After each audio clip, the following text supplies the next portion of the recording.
കീർത്തനങ്ങൾ 32. മാപ്പ് ലഭിച്ചവന്റെ ആനന്ദം. അതിക്രമങ്ങൾക്ക് മാപ്പും പാപങ്ങൾക്ക് മോചനവും ലഭിച്ചവൻ ഭാഗ്യവാൻ. കർത്താവ് കുറ്റം ചുമത്താത്തവനും ഹൃദയത്തിൽ വഞ്ചനയില്ലാത്തവനും ഭാഗ്യവാൻ. ഞാൻ പാപങ്ങൾ ഏറ്റുപറയാതിരുന്നപ്പോൾ ദിവസം മുഴുവൻ കരഞ്ഞ് എൻ്റെ ശരീരം ക്ഷയിച്ചുപോയി. രാവും പകലും അങ്ങയുടെ കരം എൻ്റെ മേൽ പതിച്ചിരുന്നു.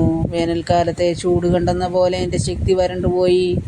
എൻ്റെ പാപം അവിടുത്തോടെ ഞാൻ ഏറ്റുപറഞ്ഞു, എൻ്റെ അകൃത്യം ഞാൻ മറച്ചുവെച്ചില്ല.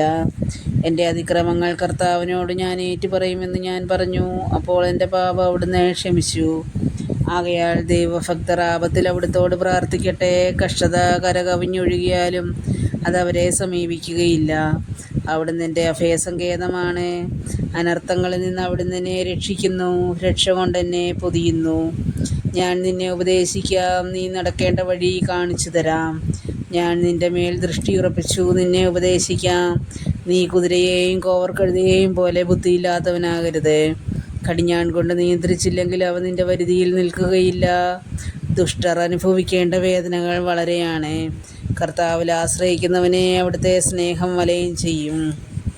നീതിമാന്മാരെ കർത്താവിൽ ആനന്ദിക്കുവിൻ. പരമാർത്ഥ ഹൃദയരെ ആഹ്ലാദിച്ച് ആർത്തു വിളിക്കുവിൻ.